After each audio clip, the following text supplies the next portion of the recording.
Hello, everybody. Welcome to Party Nation, episode 181. Hope everyone is having a wonderful day. We have a fantastic panel of wonderful people. We're going to go down the line here really quickly. Mr. Joypad Jake is here. Hello, Jake. Wait, are we sure I'm here? Are we sure I didn't get body snatched and this is really someone taking my place? Are we sure it's actually me? Yeah, I think it's Jake. Body snatched. Is that a new hat, Jake? Well, no, but I could tell you about. I could tell you about how I got it. Stop it, Derek. We don't have time for that. We don't have time for that. You got Mr. Hey, you paid for it last time. Mr. Taladia plays. Hello, my friend. Hey everyone, thanks for having me on. Mr. Taj. Hello, Taj.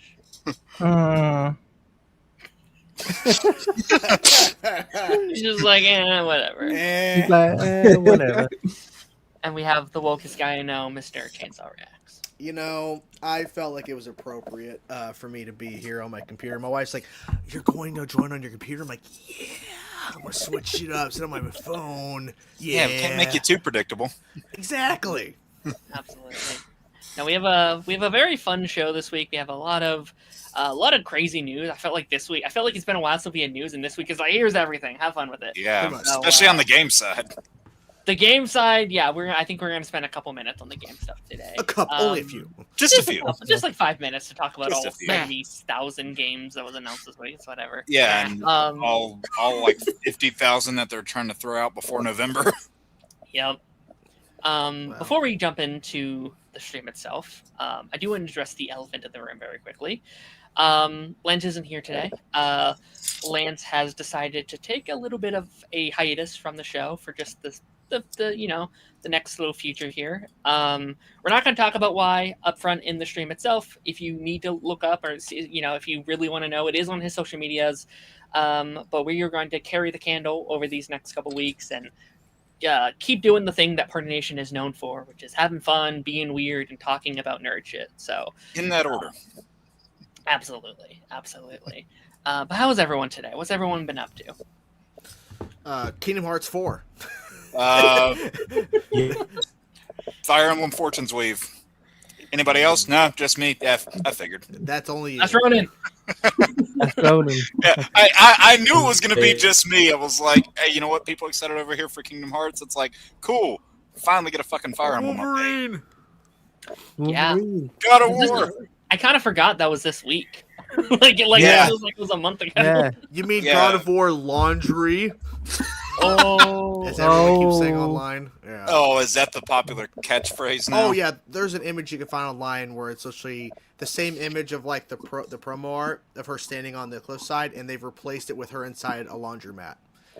God of War Laundry. Wait, you mean the character that people wanted to know more about after the last two God of War games, and now they're actually delivering on it, and people are mad? What? Yes, because she's not pretty enough, and Kratos is not leading it.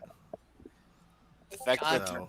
that people are that obsessed yeah. over pixelated female models Kingdom might say a Hearts little bit about. 4. Oh yeah, because we did get Final Fantasy VII Revelation. Wait, scroll up a little bit. Yeah. Which one? Yeah, they have a whole list here of Oh, all yeah. the fucking games that were released this week. Yeah, because they also showed Gears of War E-Day, Shit. which is a prequel. Yeah.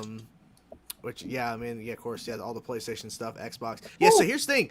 What's funny is the Xbox side got leaked on Steam the day before their. Yeah. So pretty much all of this was confirmed. Oh yeah, we're getting a new Metro game. Halo campaign evolved. Fable, Save Decay 3, all of that shit. That Clockwork game. I don't know if we've ever heard of that before. That was revealed.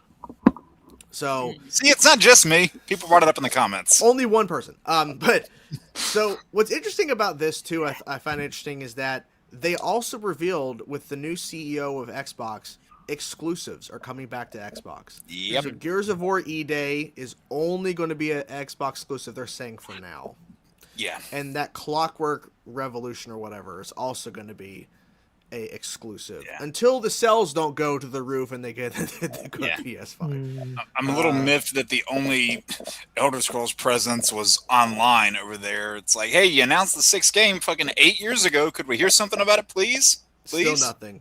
Oh, what's up, Tyler? Yeah, Todd, that's right. The Xbox Showcase, 99%. Yes, they highlighted in bigger text the Xbox version, then the lower text at the bottom. Oh yeah, PS5 and Nintendo. Yeah. It's like, oh yeah. Yeah, Kingdom Hearts fans think they had a bad wait. Oh, I got news for you. Yeah. I don't know, man. I feel like, did we have a favorite showcase that happened this week? Was it like we had again, 4 different ones? Was there one that we thought carried? Honestly, I think all delivered on certain aspects. I would say the PlayStation like State of Play did pretty good. The Summer Game Fest could have been better, but I think each one had their wins, if you will, right? Because the State of Play had Wolverine, had the surprise God of War game. Nintendo today dropping like Ocarina of Time remake, which was rumored but still, and then you had oh by the way, Kingdom Hearts 4. Yeah. What was the one that had the Spyro announcement? That was Xbox, right? That was Xbox. Xbox, yeah. So you had Xbox dropping a bunch of information, which, like I said, Steam unfortunately like leaked a lot of the shit by accident. Yeah.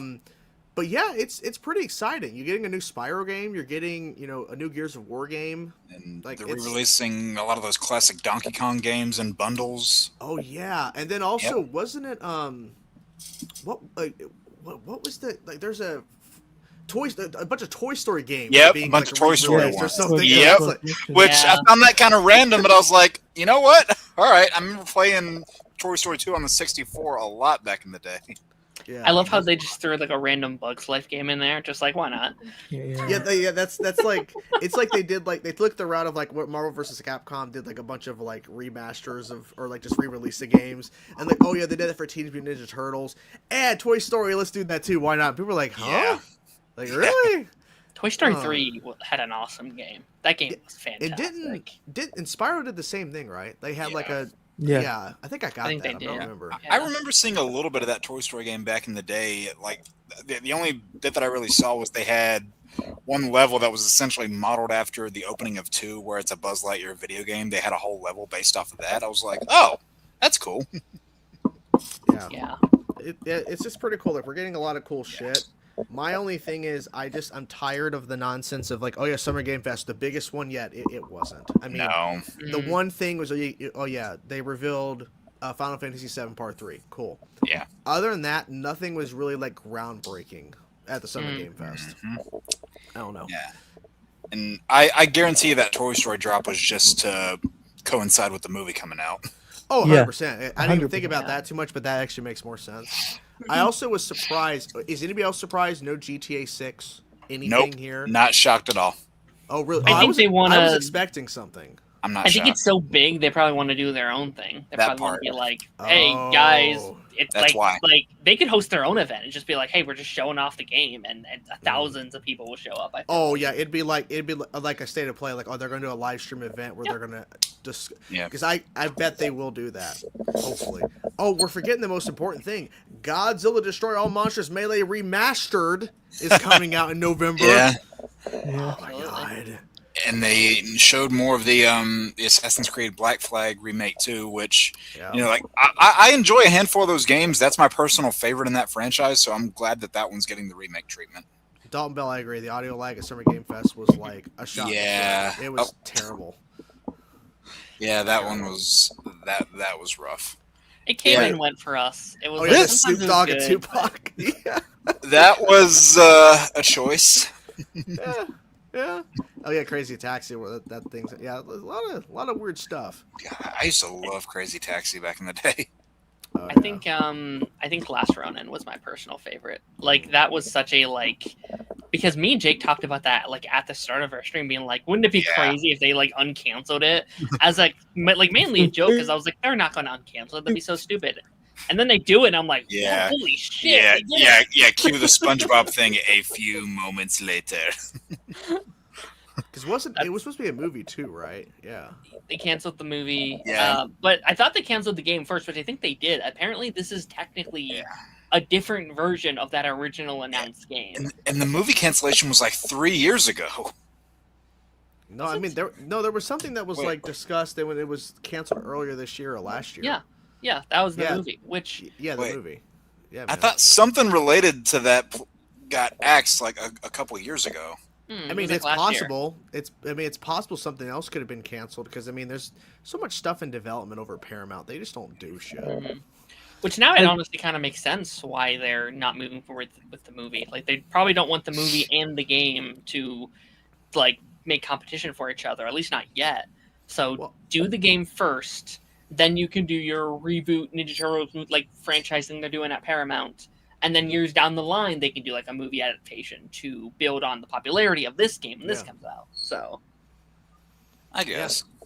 Oh yeah, the Blade game. That's rumored that's been canceled, Cameron. Unfortunately. No, unfortunately, no. Dave came out and made a statement. I don't believe him. It's canceled. It's done. I'm glad they made a statement for what is it, 1943? Oh yeah, yeah, 1943. They made a statement. Yeah, they said hey, it's not canceled, which it's crazy to think about. That game, and we didn't know the title yet, but that game first got silently announced all the way back in October of 2021. That's how far back it's been. Mm-hmm. We didn't know the title yet, but it's just crazy how long they've been working on it. I will say I'm fine with it not being this year. Like I think this year it'd be overshadowed by Wolverine. So yeah, there's a lot of stuff that's and just GTA. out. Yeah, GTA. If it comes out this year, I don't know. Can we not? I'm just saying. I'm just saying. Oops, but I don't know. I mean, I could see it being. I honestly think it's more likely to be next year than this year. Which next year, if you want to do it in like the spring or the summer, that's at the moment at least, it's a lot more of an open field for that time. So, like it would do kind of like what Spider-Man did in the periods that it released, because in September of 2018 and in fall of 2023, it didn't really have a lot of competition either time. It kind of carried people through for a bit. The first game was able to ride that high for a little bit longer because it had 3 months of DLC, whereas the second game didn't. But there wasn't much competing for their attention at that point, unless I'm just not remembering correctly. Yeah. Yeah. Until Dawn, that's coming out too. Yeah. Taj, did you have a favorite game that was announced? Kingdom 4. Yeah. Kingdom Hearts 4. Yeah. So I'm going to read this tweet from our favorite person, James Woods, who tweeted 3 hours ago about Kingdom Hearts, saying, I might have a little bit of inside knowledge on this. Just got to say it's terrific and maybe one of the best of the series. Now, he's confirming that he's in the game. Mm-hmm. Which I think we already figured because he had previously. I think, yeah. Well, he also teased a few weeks ago, back in April, when something I hope we get to see Kingdom Hearts. He's like, oh, I wish I could say something. It's like, and then I think he had said last week he was just in the studio recently voicing Hades. When someone said, oh, he clearly isn't done. He's not voicing Hades anymore. It's like, I was literally in the studio recording as Hades. Yeah. So, now. I based on the footage, it's still the same world we've already seen initially at the end of 3 and in that first footage of 4. Mm-hmm. So clearly we're going to other worlds, but who knows? Maybe they lured him in with a piece of candy. I don't know. Maybe. Oh, Nintendo. Okay. So Lies of P is going August 6th. Dust Bloods. I wish that was not a console exclusive. I'm really curious about that. I was really surprised that we're getting another sports resort game on Switch. That one really threw me off, because as soon as that announcement said Woohoo Island, that as the kids say these days, that unlocked a memory, and I'm like, holy shit, we're doing this again? Because they didn't really do it for Wii U. So wait, Star Fox is coming out in a couple days. They just announced that. What? The Star Fox game that just got announced a few weeks ago. It's coming out June 15th. My God, guys. What the fuck? They just announced that game a few weeks ago out of nowhere. My God, Nintendo's fucking crazy. They just announced that game a few weeks ago, the Star Fox game, and it's coming out literally in a few days. That's wild. Yeah, I mean... Wild. My God. New Zelda. Yeah. Remastered, right? Ocarina of Time, which is interesting. I mean, as cool as that is, I like Ocarina of Time. I think the good remaster to do this year in terms of Zelda would have been Twilight Princess because it turns 20 in November. I'm shaking a little bit saying that, but they did the Twilight Princess HD on the Wii U back in 2016 for its 10 years. So I'm surprised they wouldn't do it again here because, and I think I haven't brought this up in one of our Discords, but the HD version, quote unquote, it was slightly prettier, but a lot of the nuances that can interfere with gameplay were left in, which you could argue give the game its charm, but there were just little tweaks I feel like you could make to make the game play better, and that's really all you need to do. So if it were me, I would have chose that as the game to remaster, but I get that Ocarina of Time is the more popular game. Yeah. I don't know how many other Zelda fans there are on the panel right now. I've not really played them. No, I haven't played Zelda. Yeah. I purchased Breath of the Wild and I got like 15 minutes in and quit. I got lost instantly. I was like, yeah, this ain't for me. Try again eventually though, because I hear it's fantastic. Oh yeah, it's great. I still haven't played Tears of the Kingdom yet, but I don't know if anybody in here. Chainsaw, I know you're a fan of this. If anyone here is like a Bloodborne fan, Yes. they have nice. What's up, Quacker? Quacker. They have the Hyrule Warriors games that are essentially like Bloodborne with the Zelda skin, and I think you might enjoy one of those. Wait. You don't have a Switch, do you? No. Okay. Well, never mind. I feel like if I had a Switch or another console, it would just be too much for me. Fair. Too much money. I just don't have Yeah, I didn't get a Switch 1, or I guess Switch, whatever the fuck you want to call it. I didn't get one of those until 2 years after it released. And I said I wasn't going to do it, but then they announced, hey, we're bringing a third Marvel Ultimate Alliance back after 10 years of the franchise being gone, and it's on Switch only. I'm like, you motherfuckers. That's why I don't like console exclusives. I get the Nintendo side because literally they built their entire brand off of these IPs they created and own. But I hate the fact that Marvel vs. Capcom 3 like that only for Switch. Like that's never been exclusive. Ultimate Alliance, or whatever. Like why is it being exclusive now? It's like what was that for? Sense. Yeah, like there was a franchise that had its first game on multiple consoles, then it went to Nintendo only for the second and third. Bayonetta. First game, multiple consoles. Second and third game, Nintendo, since they're the one providing the funding, we're only going to make it available. Like, but that is alienating two-thirds of your potential audience with PlayStation and Xbox players. Yeah. And thankfully, Elder Scrolls went in the opposite direction because in some of their early games, they were exclusive to either PC or Xbox. But then with Oblivion onward, they started including PlayStation in that as well and let them get a piece of that pie. Because it's just more money for them. Yeah. And apparently, Gears of War E-Day has a PlayStation port that they are now, shelving. Yeah. Which is ridiculous. They paid people to port the game to PS5, and now they're shelving it. You mean they're going to shelf something that's pretty much already done? I know. Who else would have done that? Warner Brothers. Yeah, go Batgirl. Scoob sequel. Hey, you know what? Maybe if we campaign for it for enough years, they'll release it like Coyote vs. Acme. Well, I'm the tax joking. write-off. The tax write-off. I know. Look, you keep talking like that, you're going to pay me $50. Would it be to join something new or something that's already existing? Brand new. No, sorry, can't do it. Damn. Okay. Speaking of something that's already existing, we have a release date for Batman Caped Crusader Season 2, baby. It feels like it's been a decade. Holy shit. It's been a long time. 2 years. It's been a long time. No. That's you, my friend. God, it's weird. In 2024, we got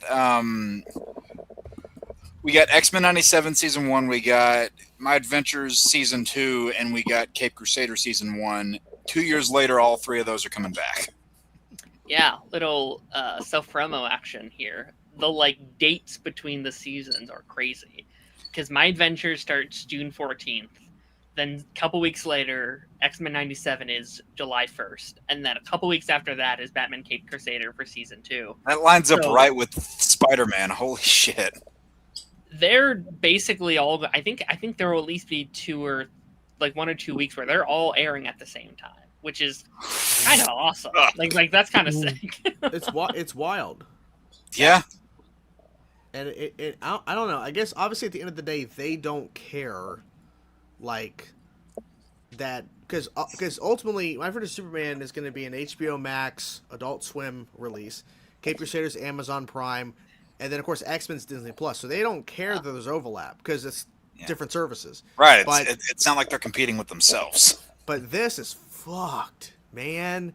Man, this is like Fisherman is starting this weekekend. Fuck. Yeah, it starts in Yeah. a couple days. Yeah. God damn it. Wait, But how it's many- bi-weekly though. How many episodes are in season 3? I think 10. I think 10. Yeah. I Let's think see. they do 10 episode seasons, I'm pretty sure. My Adventure. So are we going to react to 2 things in San Diego? I mean, I don't know. Maybe. Let's see. Shit. Yeah, I'm looking to see if there's an official route. Yes, it's been 10 episodes each season. Yeah. Oh, so Darren, is that the council mug? It is the council. Fuck yeah, dude. Drink that shit, bro. Yeah, drink that blue flame. So the first episode of season 3 is called Into the New World, and then Yeah. episode 2 is called Mobile Suit Toy Man. So that spoils who's going to be in that episode. Batman. So yeah, Crypto? Crypto, James Crypto. Gunn, Zack Snyder. But yeah, it's kind of wild. Now, here's another thing too. This is going to cause a lot of controversy. Mad Hatter has been gender swapped. Holy shit. And it's so God funny. forbid. I remember watched the first season of Cape Crusader, and I had gotten early screener access to it. And I remember seeing people online when it was announced at Comic-Con, right before it released. Oh, by the way, Oswald Cobblepot is now Oswalda Cobblepot. It's a woman. We were bitching. I'm like, wait till you guys see the episode. Like, she's brutal. She's brutal. Yeah. And that first episode, people were like, oh my god, what the fuck? Like, come on. See, you know what? See, Yep. Lucas Diaz right there. Mad Hatter is a woman. God. My God. Who gives a fuck? It's an adaptation. They're changing shit. Who cares? If you want the old shit, just go watch the old shit. Exactly. You can watch freaking Batman animated series on Prime right now. Yeah. Yeah, Darren. Yeah, Darren. Yeah, Darren, go watch it, Darren. Never. Look, I'm excited. I liked season 1. Yeah. Obviously, they're not showing who we're all expecting in this season based on the very last shot of season 1. If you've seen the show, you know what I'm talking about. That's the one I'm most interested in, and I think they're gonna hide that until the trailer. And they Probably. may not even fully reveal the face. Yeah. You might get a silhouette or you might hear a little sound.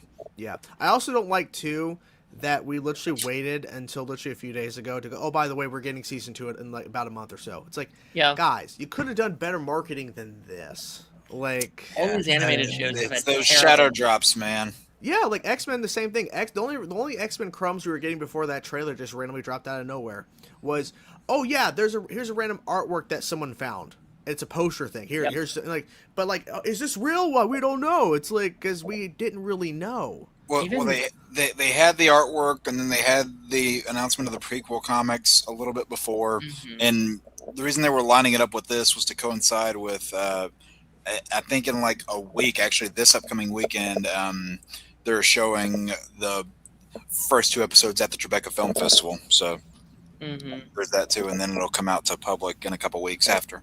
It's like a Even 1-2 Superman punch. too. Like Superman had one 30-second promo, and that's kind of been it. Like, unless you are on top of the show and is already a fan, you don't know this thing's coming out in a couple of days. Like, Yeah, well, they had like a 1-minute trailer a Yeah. few weeks. Like, wait, let's see. When was that reaction? Because I reacted to it the day I went home. Like, oh shit, Superman.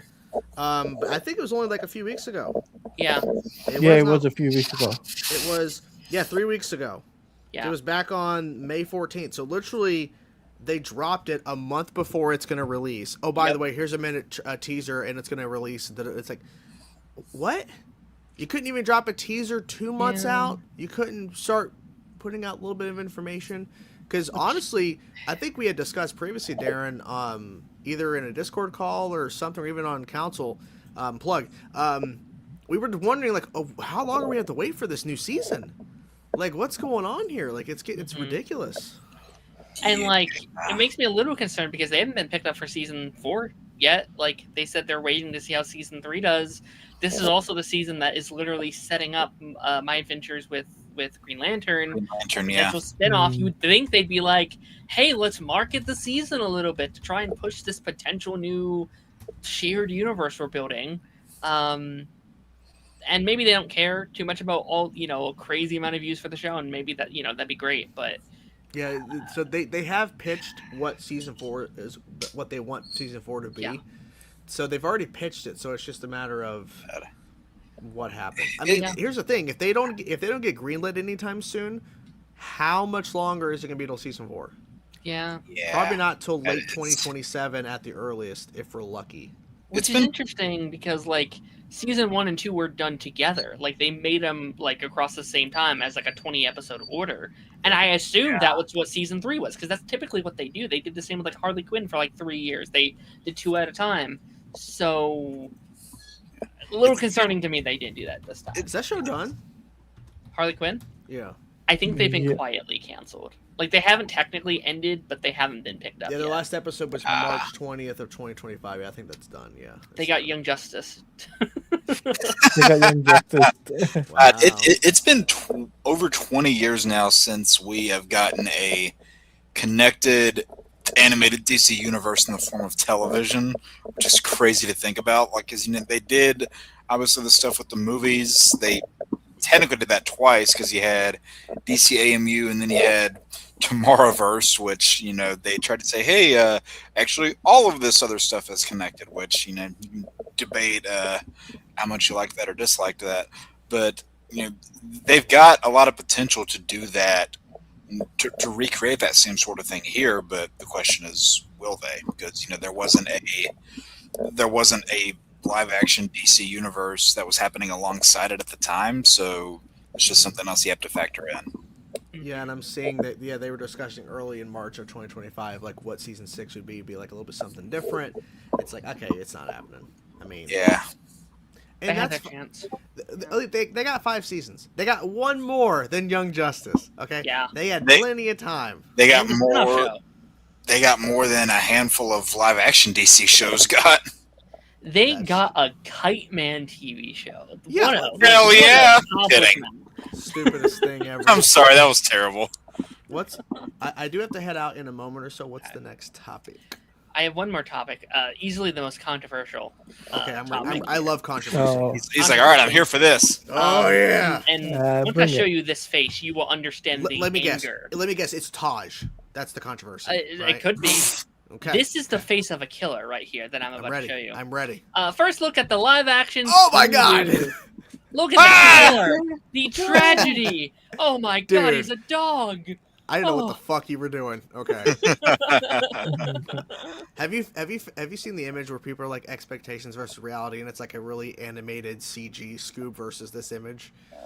Yeah. I'm fine with live action. I'm fine with it. He looks fine, guys. He's adorable. He's a baby. He's a little baby dog. Yeah. Okay. He's not going to speak. He's not going to speak till the end of the season.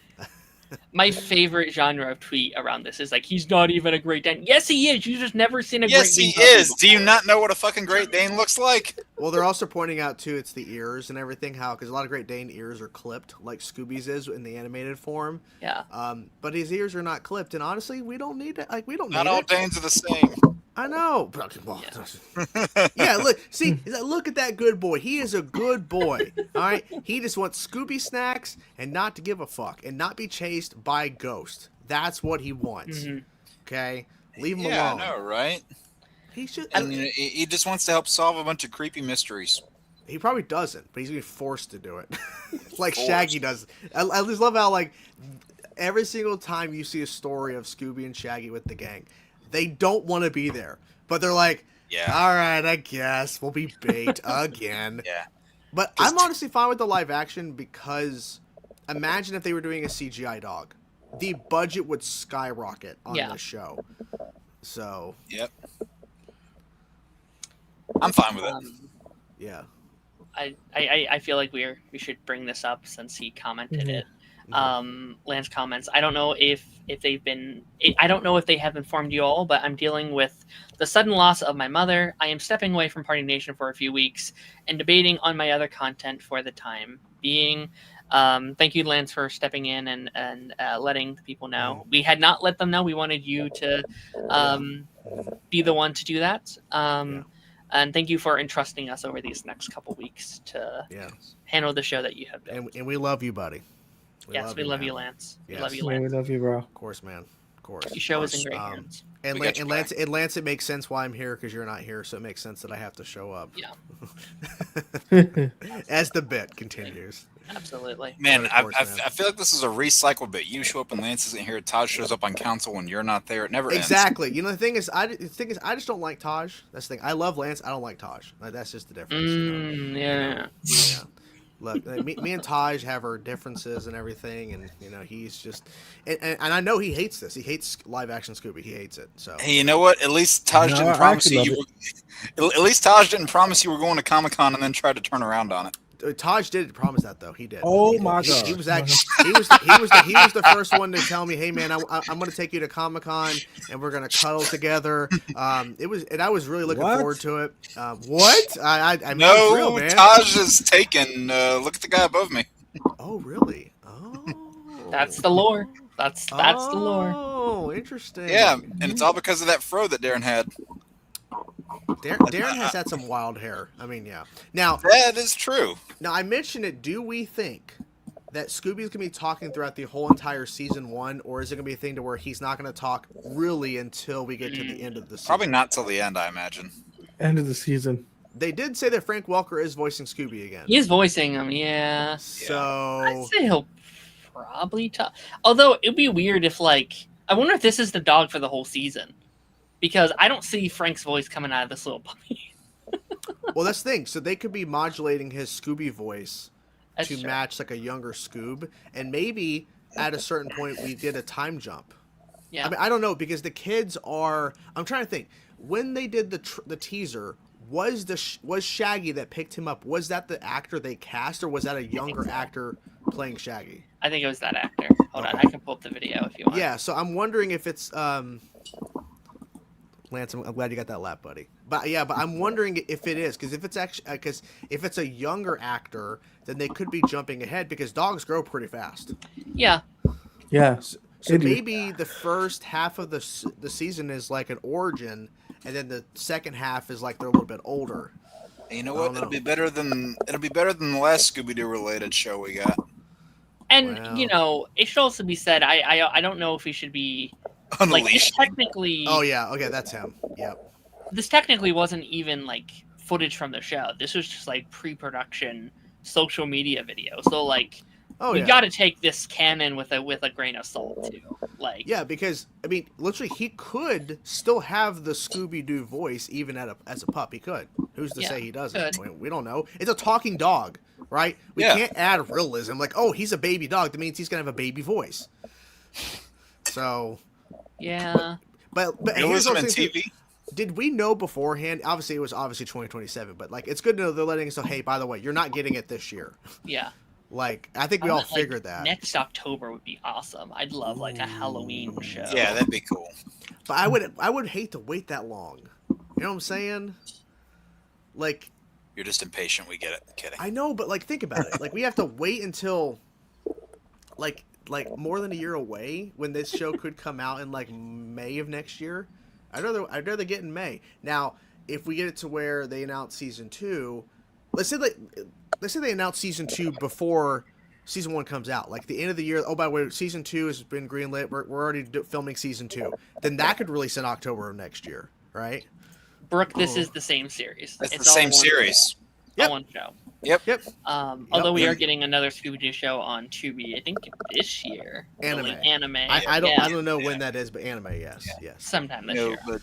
but McKenna Grace is picking up these franchise roles like Infinity Stones. Good for her, honestly. Yeah. Yeah, get the work. Yeah. Why not? Yeah. Yeah. I mean, wasn't she just in a Scream? And then- Yes, Yes, Lance. I think so. Yes, We're putting a pause on all the other shows as well. Yeah. I'm taking on those shows on my channel. Oh, I want to see Oh. you from Ranger Nation. I was about to Yeah, say, I know everything about Power Rangers. Yeah, awesome. It's morphin time.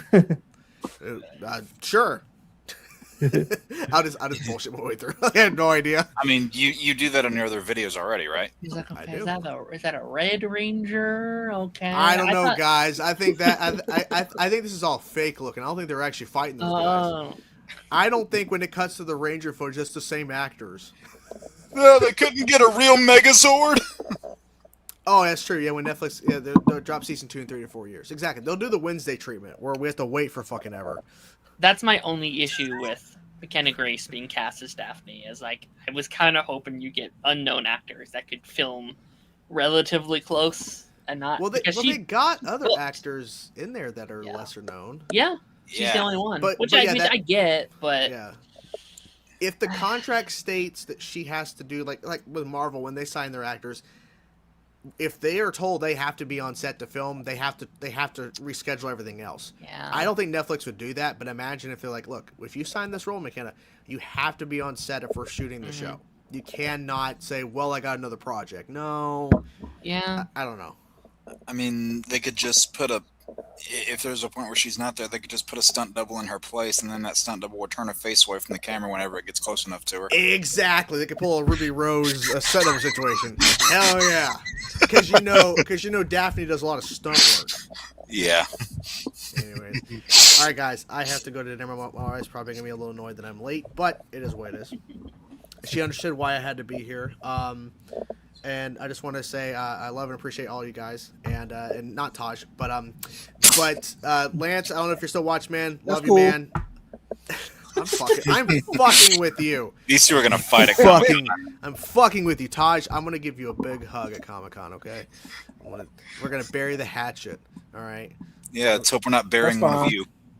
That's fine. I guess I'll let you hug me. I guess. Anyways, all right, guys. Have a good stream. I'll talk to y'all later. All right. See ya, buddy. Yeah. Yeah, man. Take care. Bye. Who the fuck Yeah. is that? Who the Yeah. fuck? I mean, it's good that they're burying the hatchet as long as we're not burying one of them. Mm. We have our next news story here is one that only me and Taj here, I'm pretty sure, care about. I wanted to bring this up. Taj, we have a Descendants trailer. Holy shit, Taj. Fuck, they're doing more of these? Yeah, they already have Up 6 in and 7 production. planned. They're already planning the next set of movies after this. I think me and Taj, I'm pretty sure we both agree on this. The last one, I was so mixed on because while I thought it was good, It was they kind of botched the ending, in my opinion. Like I thought it was it so needed like 10, close to being 15, good. something like that. Yeah, they needed extra time. They needed extra moments to do this. They kind of forgot to write a third act of the movie, which is pretty important. What did pretty you think much. of this trailer, Taj? You're cutting out, buddy. Yeah, you're cutting out, bud. Fuck.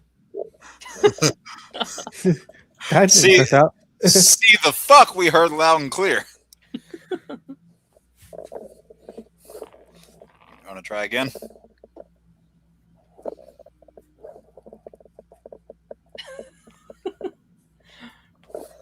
I think we lost him. Well, Darren, what did you think of the last one? Yeah, the last one was okay. I like elements of it. I'm curious to see how they pay this one off. I'm also curious because this was meant to be a trilogy of movies. Just like the last set was a trilogy. This was like the new trilogy, and there was beef on set, so there was no longer going to be a third movie, and they are instead going to be moving on to a new set of characters. So I'm nervous to see how that all goes down. But Was it we'll the see. third movie that came out right after Cameron Boyce passed away? That was Cameron Boyce's last. Yeah, Okay, so he was in that movie. he was in the trilogy. I think that was one of his last acting credits. I'm pretty sure, which made it even more emotional the way they ended that project.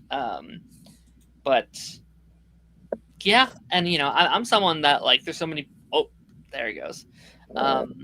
But Oh. like, there's so many people being like, "Oh, they should have ended after the main three." But I'm like, I kind of see it as like the end of a chapter. Like, Descendants is a franchise that like can be a template to bring in new characters. Like, there's so many possibilities for. Oh, are we good, Taj? Are we back? I don't know. Can y'all hear me? We can hear you now, much Yeah. better. Yeah. I don't know what's going on with my Wi-Fi. It's StreamYard. Fuck this thing. It's been weird lately. It's been acting up. Yeah, StreamYard's been But- a little funky. Like I was saying, I enjoyed the trailer. It looks better than Rise of Red, so I'm like actually hyped for this.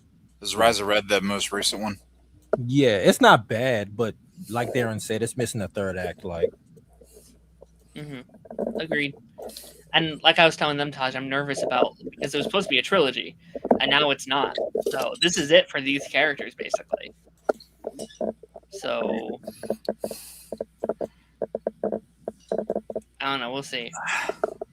Yeah, I mean, I watched a few of these, but it might have just been at the time I did where I was like, I don't know how I feel about this one. It was weird. I wasn't as into these movies, but I dug Once Upon a Time when I was watching it, and then I didn't end up finishing that series. Funnily enough, I might need to actually finish that.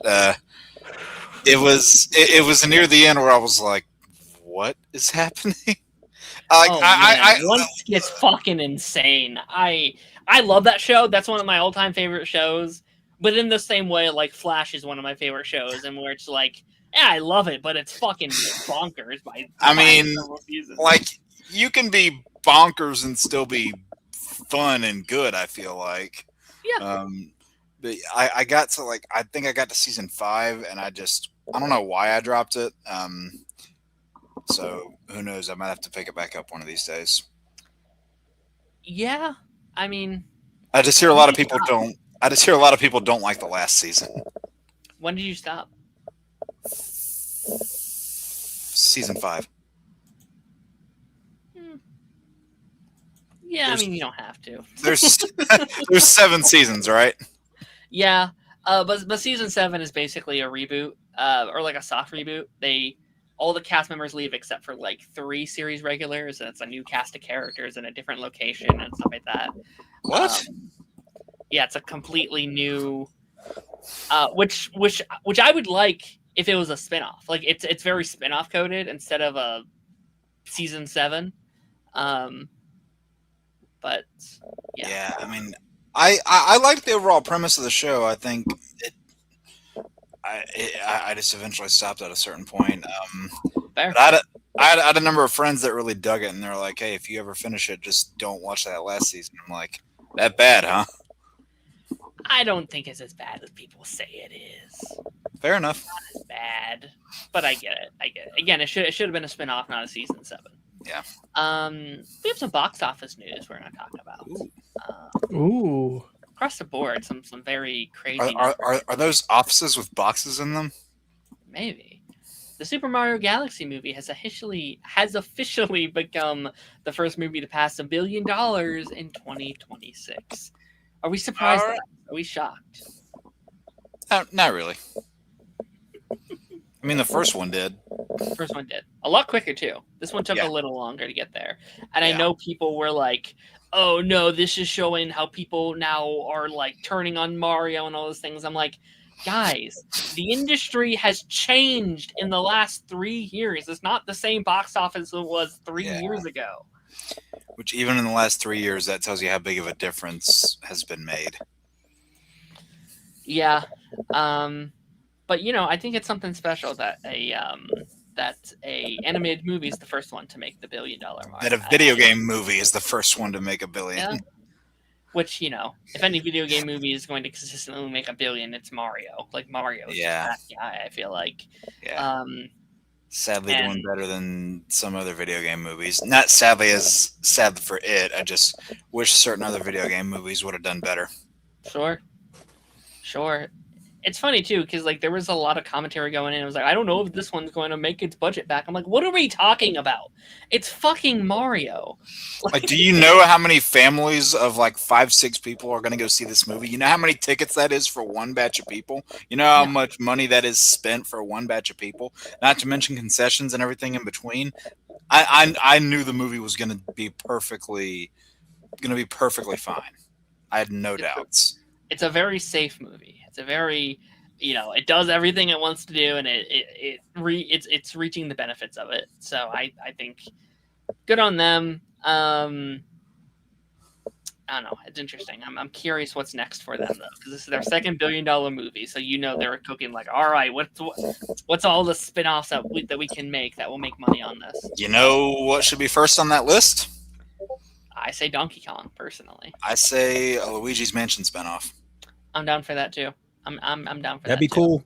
Yeah, because it was clear as day they were giving you some Easter eggs to that during the scene in the first movie when Luigi lands in that foggy, misty forest. I'm like, I see what you're doing here. Now go through with it, damn it. They've set themselves up in a very good way financially, where they could pretty much spin off any character and it would probably do okay-ish. Like, you cast Anya Taylor-Joy for the potential of, you could do a Princess Peach spinoff. You cast Jack Black. You could technically do a Bowser spinoff because of just. There have been Bowser spinoff games before, so you have, yeah. Donkey Kong obviously is so set up to be a spinoff kind of character. Yeah, and I mean that's its own world that comes with it. So absolutely. Yeah. So yeah, I think they've struck gold with the Mario IP. We have a couple others here in terms of box office stuff. On the lesser side of this, Masters of the Universe has opened with $54.3 million worldwide with a budget of $200 million, which, isn't the greatest opening, but I don't think this is surprising either. I think we kind of talked about this previously on just how some of us were kind of worried about how this movie would do. I think on Nerdcast we talked about quite a bit about like, are we phasing out this era of 80s nostalgia? How do we feel about this? Has anyone else seen it? Nope. No. I'm going on Friday. Okay. I kind of loved it. I loved it way more. I heard it was good. It's fun. It's really fun. I just want to see it for Camila Mendez. Fuck you and me both, brother. No, I'm not lying. As soon as I think I told this story, but as soon as I took my sister to go see Mortal Kombat, we got a trailer for this. She was gushing over. I think the actor's name is Noah. That's playing He-Man. She was gushing over him. I was like, cool. Tila has got my attention. Respectfully, this movie is a bisexual's wet dream. That makes sense. Every actor is like, yeah, they're the hottest people we've ever seen. All right. Yeah, and then you have Jared Leto. I mean, they don't show his face, so. You say they also exist? They don't show his face, which makes the movie significantly better. And then, I didn't want to do that. Fuck, hold on. Whoops. Whoops. Damn it, Twitter. God damn it, Twitter. There's one more box office. At least it ain't Ronin Twitter. This is true. But I follow Ronan, so I still could have ended there. I want to. Damn it. And then for Lance's sake, I knew he'd bring this up, so I'll bring it up for him. Michael is now Lionsgate's highest-grossing film of all time with $898 million. It's actually at 900 now. Is it? Yeah, it's 900. Holy shit! So do we? I mean, is it higher than what Bohemian Rhapsody got? Yes, it eclipsed it. Okay, yeah. I knew if anyone was going to eclipse that one, like if any biopic about a musician was going to pass Bohemian Rhapsody, it was going to be this one. We'll see what the 4 Beatles ones do. Yeah. Well, it's 5 because they get a group one, then individual ones. Are they doing a group one too? I think so.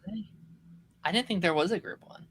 No, yeah, they're doing a group one, and then each, or at least all the individual members are getting one. Which, that's stupid.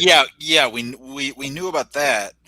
Who the fuck is watching a movie about Ringo Starr? No offense, but like, That's and I think the biggest problem is they're all coming out a week apart from each other. So I think one of those movies is going to do really well, and then the rest are like, eh. John Lennon and Paul McCartney's is going to do good. Paul Yeah. McCartney's and John Lennon's, a lot. The The other rest, two, no. I mean, because their names just didn't carry as much weight individually. Exactly. Yeah. I want you to end that fourth movie with a post-credit scene that's like, they will return, and it's a setup for the team up movie. What if Jafar shows up in the Paul McCartney movie? That would be funny as hell. There was an idea. Him and Michael got songs together. So Yeah, they There do. was an idea. Oh my god. Oh man. Shout out to Michael. I hope for Lance's sake it hits $1 billion. I hope in one of Mine those too. post-credit scenes they Yes. recreate the Abbey Road shot. I hope they just recreate that in one of those post-credit scenes or somewhere in the movies. I hope they are we recreate going to that. see Yoko?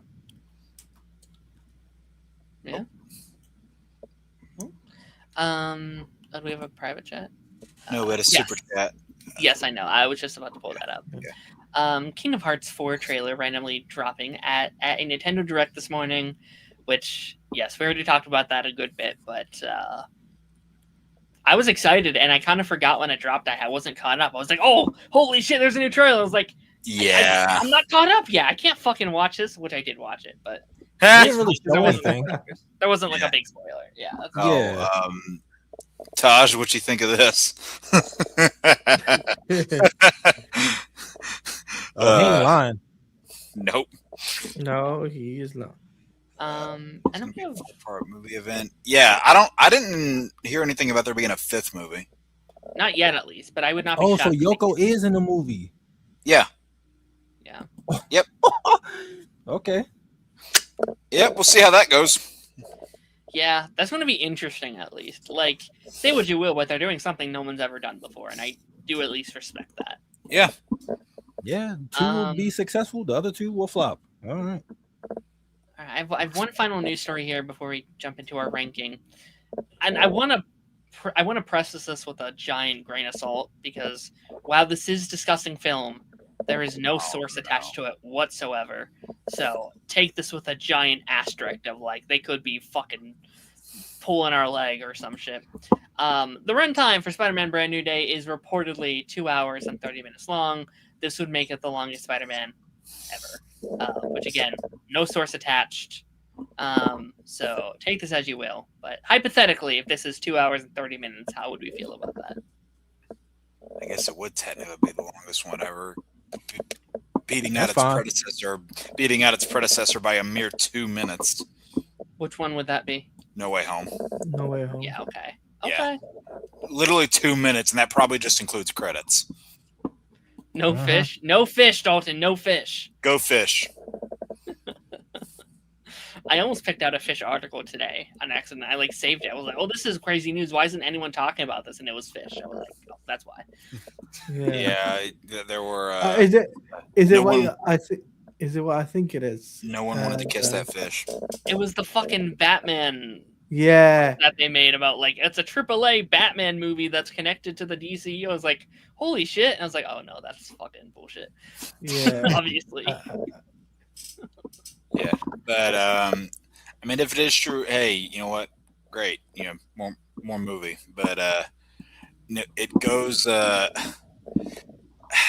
I don't know. Just in the last 5 years, I noticed movie runtimes have been being really bloated. Like, just give the film whatever length the story needs to tell. Because I mean, again, No Way Home was about this same time, and I think that movie's paced really well. It tells the story the way it needs to. But I find it funny whenever you see people. Whenever these runtimes get revealed and it's a little bit on the shorter end, if it's like 2 hours and 5 minutes, for example, someone's like, "Oh, I'm really worried. That's a short runtime." It's like 2 hours and 5 minutes is not a short movie. No. Like when we were all growing up, that would have been long for a movie. Like movies on average were an hour 40, hour 50 minutes. Sometimes you would go a little bit longer than that, and then you would have every couple of years you would have these 3 hour what were called epics back then. But like not every movie needs to be 3 hours long, and we're seeing a lot more long movies in just the last 5 years than we have in a long time. Agreed. But I'll also say, like, I think, like, based on what we've seen, I think they'll need it. Like, there's so many, like, we got the Hand, and we have Tombstone, and we have, City Sink, and we have the Mary Jane and Scorpion. Ned stuff, and Scorpion, and potentially Venom, and all these plot lines that, potential Venom, just potential. Oh, you mean? Just, I mean, I know I made that theory, a while back that Matt Gargan is going to become Venom, which I would love it if I called that. sure. I'm just saying, like, there's so many plot lines that they have going on here that they could definitely use a 2 hour and 30 minutes. So. Yeah, and I mean, if it's paced well, you'll hardly notice. Agreed. I mean, shit, it makes me wonder, like how long. I mean, we haven't gotten any sort of official thing on this yet, but this makes me wonder how long Doomsday is going to end up being. I hope 3 hours, to be honest with you. Yeah. It would be funny if, say both, hypothetically, say Doomsday and Secret Wars both end up being like 3 hours apiece. They release the whole theater experience in like a year, and they do a whole Kill Bill thing where they attach both of those movies back to back in one screening. People would go and sit through that. They would. Mm-hmm. Absolutely. Alrighty. Moving on to our final bit of the episode here. We are continuing. Continuing. I don't know what I said. We are continuing our ranking from last week, which that we got so much progress in. Oh my gosh! Yeah, we got 3 whole characters in. Did you? The rest that I put in there are in, right? Okay. Yes. Good. Yes. Cool. So yeah, we're just gonna jump in. I'm curious, since we have a smaller sample size today, how this is going to go. But yeah, let's start. You know what? I'm gonna start with you, Jake, and then we'll make my way back around because I don't know these characters as much as you would. So let's start with you, Jake. Oh, gee, thanks. So yeah. The Evolution. Yeah, this is Evolution, and David Kaye, who voices Xavier in this, also voices Apocalypse in the same series, who is a couple slots down from him.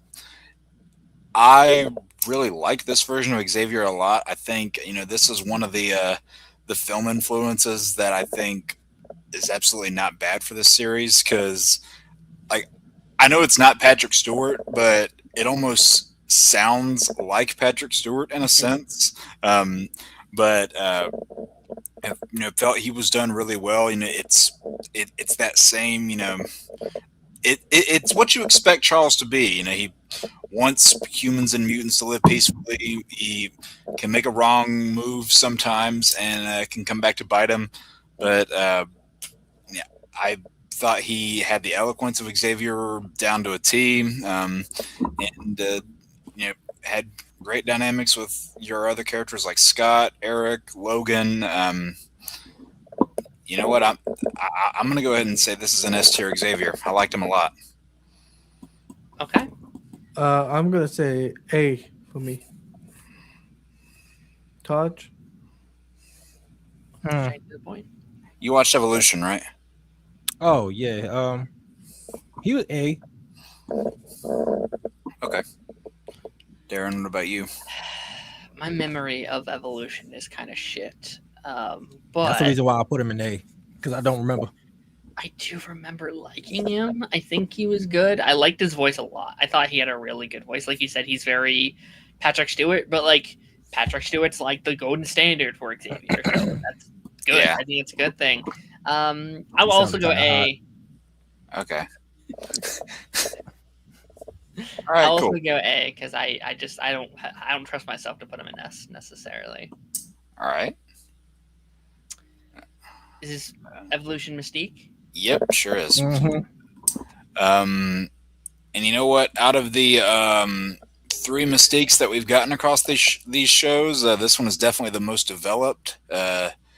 She had the whole notion where she's disguised as the principal in season 1, recruiting she's recruiting the Brotherhood in secret. And then you have that whole episode where she gets into contact with Rogue, and Rogue learns everything through absorbing her memories. And then you get into season 2 when they dive into the whole notion where like she's Nightcrawler's mom, and they go into that whole side of her history too. Great stuff there.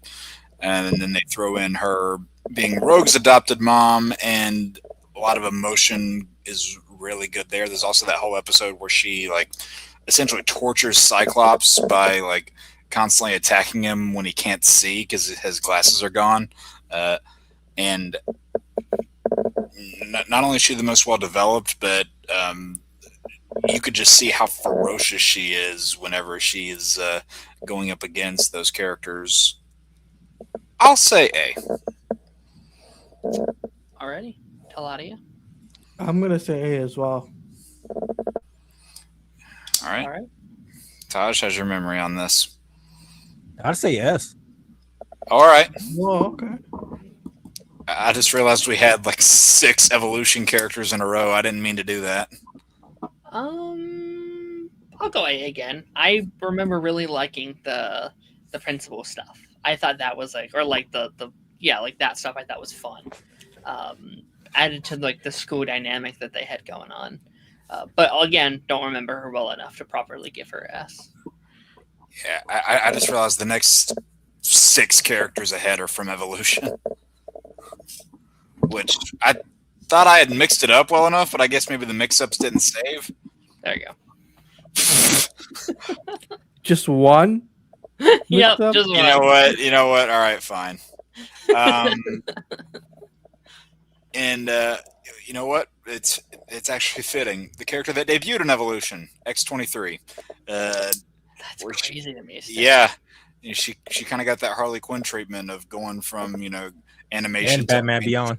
mainstream media, and Batman Beyond too. Only difference is Wow. those characters haven't been oversaturated, whereas I feel Harley Quinn has.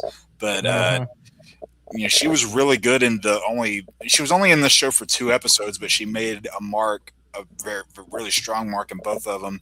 Some of the best dialogue in the series is between her and Logan, where Logan is saying, even though they took my memories away, I never forgot who I am. And she goes, I wish they would have taken my memories away, because that's the difference between her and Logan. Is Logan kept trying to put his past together through years of work, yet she remembered everything, every bit of torture, every experiment that they put her through. She remembered all of it. And it really got some emotion out of you. She was also pretty scary in her debut episode because you didn't know what kind of character she was, and she was just taking out the X-Men left, right, and center. Like, she took down Storm, Jean Grey, Cyclops, Beast, Nightcrawler, Xavier, everybody. She was just taking them all out. And I really liked the dynamic that they had there. Wish we could have seen it for longer, but I get why we didn't. Screw it. I'll say S. Which is great. Taj. I'll go A. What season did she appear in? She appeared once in 3 and once in 4. In 3, there's literally an episode titled X-23. I don't know if I got that far, to be honest with you. I know I did the first 2 seasons and maybe some of 3, and then for whatever reason I fell off. But You can put her wherever you want. are we at 2 A's? Is that where we're at? I said S, Tosh said A, but you can put her into either one. If you want to put her in A, you can. I'll put her in A. She's probably in A. It's fine. Is this Apocalypse? Yep. Yeah, I definitely didn't get to Apocalypse. So I think out of I say all 3, but we saw the Wolverine and the X-Men Apocalypse for all of like 2 minutes. I think this one is again it's the most developed Apocalypse we've gotten. And this is him and his, for all the Dragon Ball fans here, this is final form Apocalypse, basically, where he spends most of the show as this like spectral Egyptian-looking ghost, and then in the 2-part series finale, he evolves into what you see in that picture. His voice is fucking terrifying. He takes down a lot of high-caliber mutants with apparent ease, and he even like corrupts a Sentinel, giving the Sentinel kind of the purple design that you see on Sentinels commonly. Liked him a lot, and I kind of wish the movies would have been a little bit more inspired by this versus whatever the fuck happened with Oscar Isaac. But I'll give this one an A, I would say. Taj, did you ever get this far? Yeah, I finished the show. Okay, cool. Yeah, I give it an A as well. Like, he was great. Oh yeah. And, all right, cool. I didn't know if Darren was there. So, Alpha A is just filled with evolution characters so far. Right. All right, last evolution character for a minute, and then we're back to them. Sabretooth, right? Yep. Mm-hmm. Oh, what is it, me? He was pretty cool in this series. His role was kind of minor. He was really just there for a rivalry with Wolverine and not much else. But the back and forth between the two was really fun. He always had that notion of calling him Runt and wanting to throw him around. I liked whenever they dove into the Weapon X story episodes where you got to see kind of a different side of him. And like Apocalypse, this Sabretooth was also pretty scary at points. But I mean, granted, Sabretooth's never been like my favorite character or anything. But for what he is, I think the show did him well. I'll say B. Claudia, are you back yet, bud? Nope. All right. Nope. All right, Taj, what you got? Same. I put him at B. He was fine. Yeah, he's just not like the most important character, but I mean, he worked for what he was. From what I remember, I would agree. All right. S. Oh. S. Let's not debate it. Just S. All righty. I mean, Darren, just look at that body. Oh my goodness. I'm not just saying this because I'm friends with the actress and we follow each other on socials, but I mean, this is Rogue. This is Rogue right here. The bombshell nature, the powers, the Southern accent, the relationship with Gambit, the back and forth with the other characters, the backstory with Carol you gotta get it right.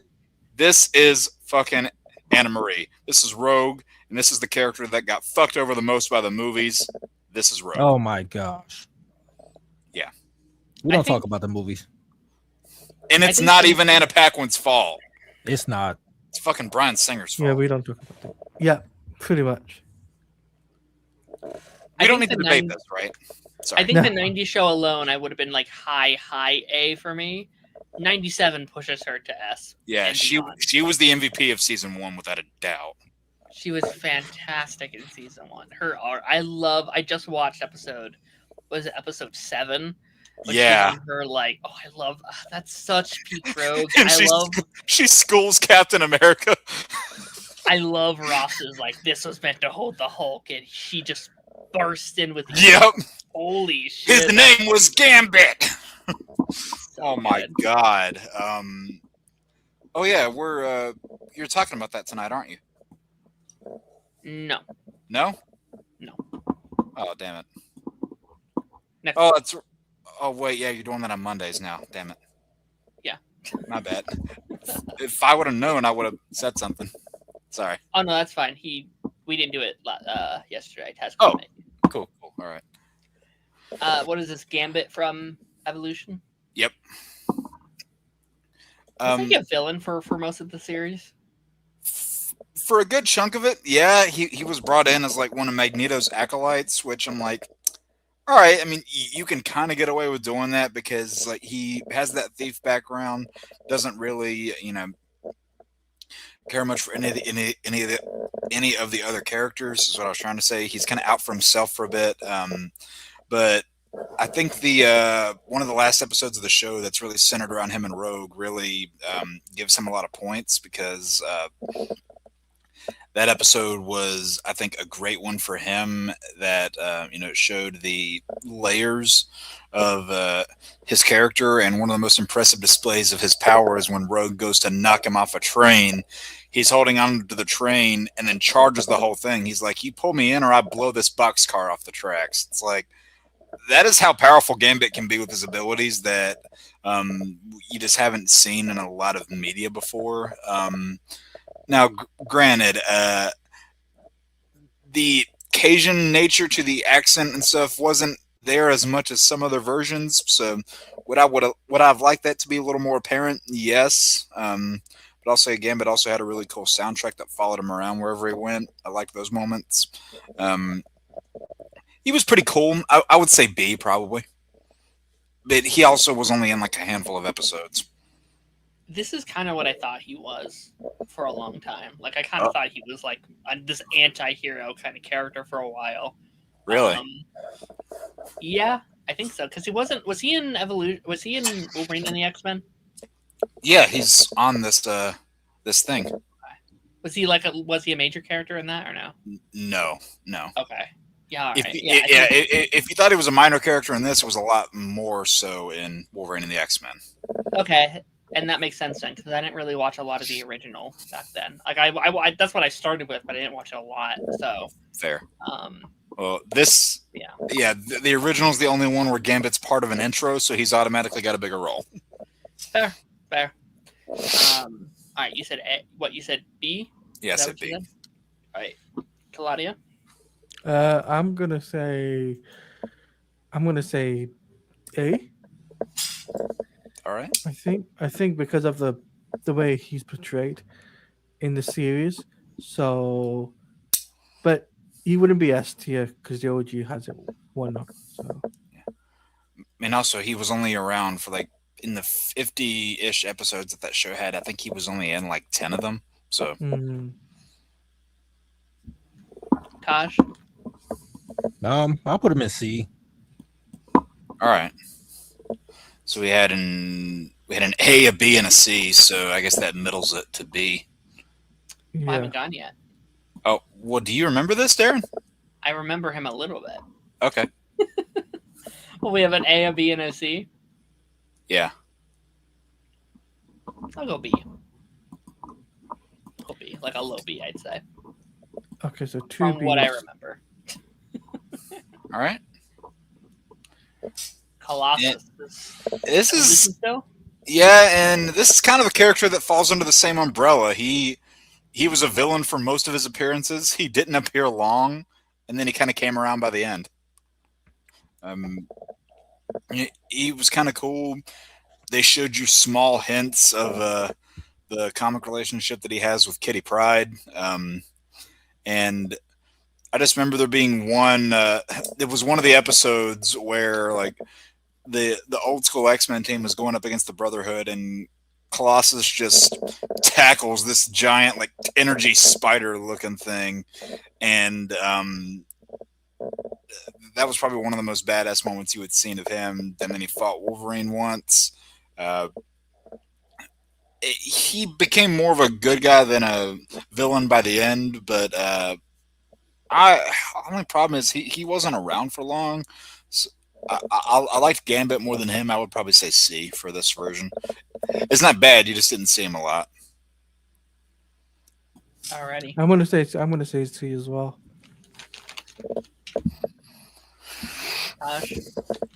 C. C for Colossus. All right.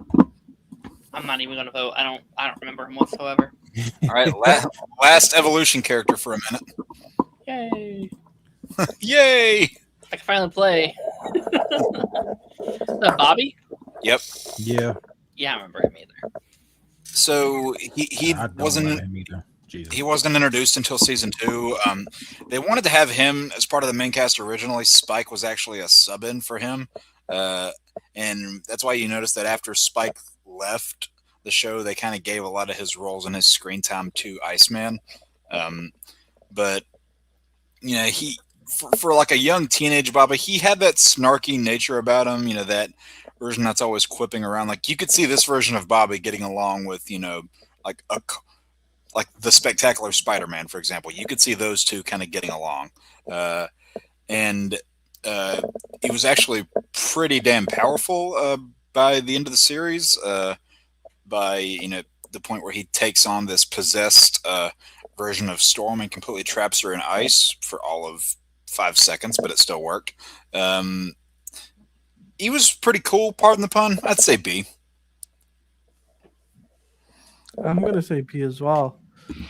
I th- it, I just feel that the the way he is on this, it's it feels closer, not closer to the movies, but the powers definitely look cool in the show. So Yeah, this version, all 3 animated versions far outplayed anything the movies did with Iceman. hmm Yep. Granted, that's not a hard task to do. no, I feel like even in the shows, they haven't really done a lot with him either. I guess outside of like Wolverine and the X-Men. Yeah, that's where he got his biggest due. Yeah. Taj? Yeah, B. He was cool. Cool. All right, cool. Darren can finally play again. For Oh, wait, 2 turns. Oh wait, I'm still starting. So yeah, for these characters, you lump both 92 and 97 in there. I always really liked Scott Summers, and these cartoons. This series shows that he's the leader of the X-Men for a reason. It's not Wolverine. Wolverine's cool and all. Scott Summers is the one who leads the team. He's got that kind of asshole nature to him towards certain characters that have it coming, but he's also got that stern leader side. I love the episode in the original show that dives into his family history with Corsair and the Starjammers. Yes.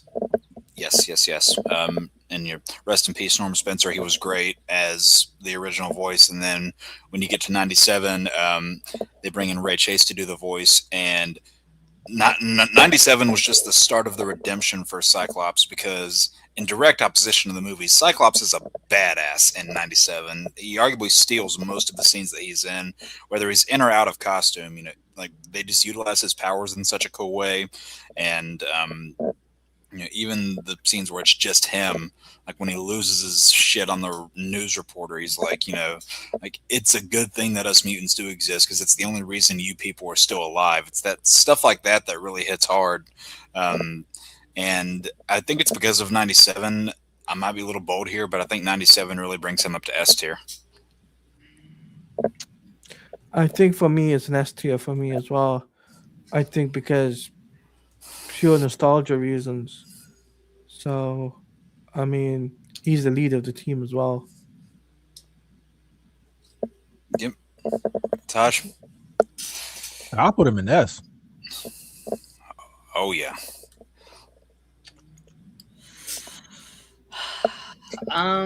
Me too. I got to meet Ray a few months after 97 came out, the first season. I wasn't the hugest fan of the 90s version of him. I thought it was good, but I still feel like I think when he was good, he was fantastic. But I think he's a character that did sometimes still get forgotten sometimes. Sometimes he was a little boring. But 97, holy shit, they made him fucking awesome. They made him so cool. Like, if I'm just talking 97, he's an S easily. I think I'm going to go A personally if I'm averaging out the two for me, but I have no problem with S. S is fine. Yeah. And as Omega would say if he were here, Scott Good Dick Summers, as Omega would say. Oh, look who's here. Hello, Philip. Mega Dick. What's up, guys? I mean, have you seen this man's roster of women? Holy shit. That's not what I meant, you fucking douchebag. Fuck you. Fucking fuck you, asshole. Oh, man. Jean Grey. How's it This is going, buddy? 90s Jean Grey, right? Yes. I would just like to say before we proceed, Lance, if you're watching, buddy, I love you. He was in here earlier, and Yeah. That's good. via Yeah. the comments. Yes, we love you, Lance. All right. Get Well, started, Jake. Oh, okay. So if you're lumping both 92 and 97 into these, I like this version of Jean. I know the joke for the longest time was that she fainted every 5 minutes, which, you can look at that however you want to. It was fun for the time, but, I liked the drawn out Phoenix arc that they took her on in the original show. That entire third season goes from Phoenix all the way through to Dark Phoenix, which is how that story should be done in the first place. Someone take notes, please. Yeah. And in 97, she also gets a major upgrade, I think. And, I love the moments between her and Scott, her and the clone, Madeline Pryor. And also some of the moments that she has with both Scott and Nathan are some of the emotional beats of that season too. And I'm really stoked to see her back in season 2. I would say where she is right now, I would say A. Okay. Kalania? I'm gonna say A as well. I don't see an S. Season 2 could very well put her there. Good. I think they're gonna do a lot more with her next season than they did in season 1. Todd? Touch. How's you there? Oh, A. All right.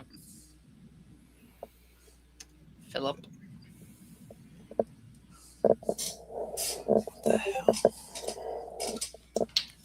All right. Oh shit, Phil is here. Phil. Where have you been, Tosh? I was on my phone. I'm not gonna lie, I wasn't paying attention. Smash that sandwich, man.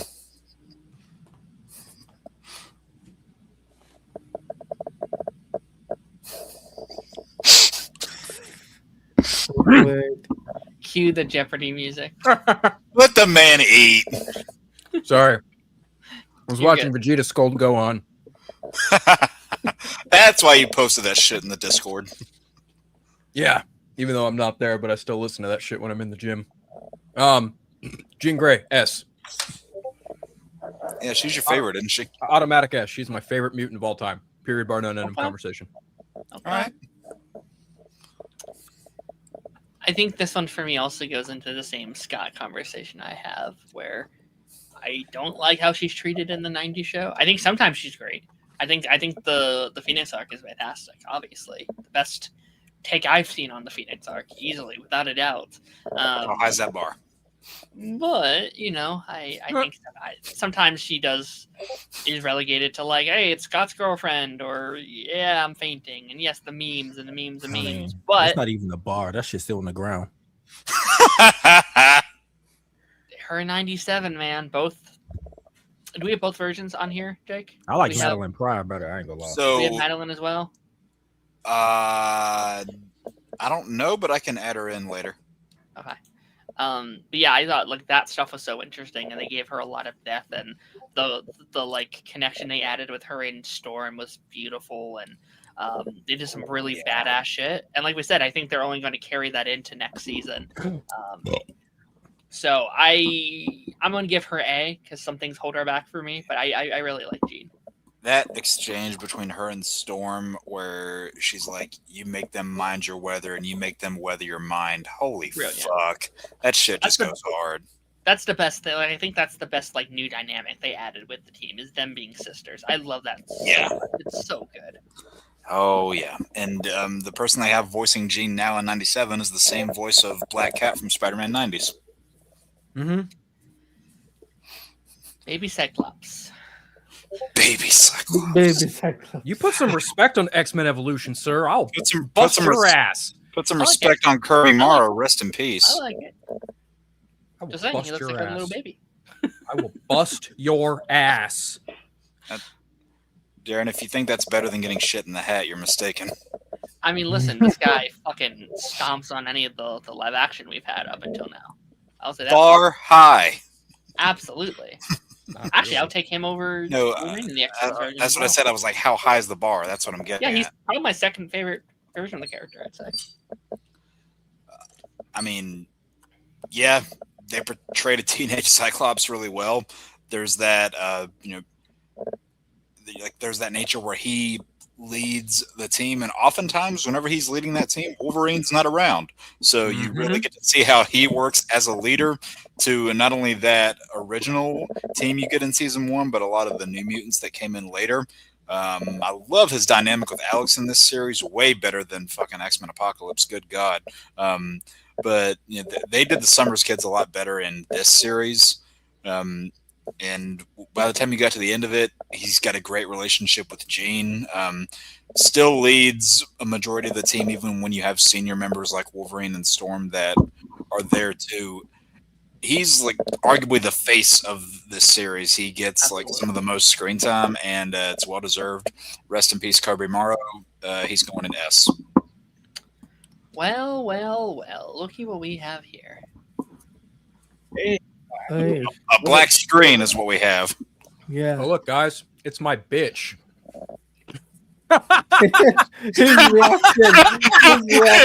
His face. Hey, Omega, go back and look at the intro. You got to update a clip. Oh, really? Huh. Yeah. Yeah, of you in that new space. Oh, boy. Don't worry, it's not bad. It's a lot of you. I'm looking. Okay. I'm going to say B. Beat the fuck out of me. What did you just say? B. B for bitch? I'm kidding. You must want your ass busted too. Oh, okay, cool. Wow, do I talk with my hands that much? I think we all do. I'm really Yeah, because Darren's doing this shit in his part. I'm like, okay. So, ironically, that clip was taken from when you were shit talking another Fox X-Men character. Oh, That but makes yeah. sense. Yeah. That makes total sense. Yeah. Anyway. Yeah, yes, anyway, I came back from watching Master of the Universe a couple hours ago. Ooh. What'd you think? If you watch the cartoon, the 80s cartoon back in the day, I say it's a 7, maybe 7.5. If you didn't, it's a good 6. Yeah. Not great, not terrible. I enjoyed it, but it is kind of a shame to see it flops. So I watched lot a of fun with bit. it. I watched a fun. bit of that cartoon. I was more familiar with the Jay Oliva cartoon, but that one was good too. That's where a lot of my knowledge is at. Tosh? Yeah, I wasn't even sure if we were doing this today, but yeah. I guess they wanted the show to go on. Yep. Yes.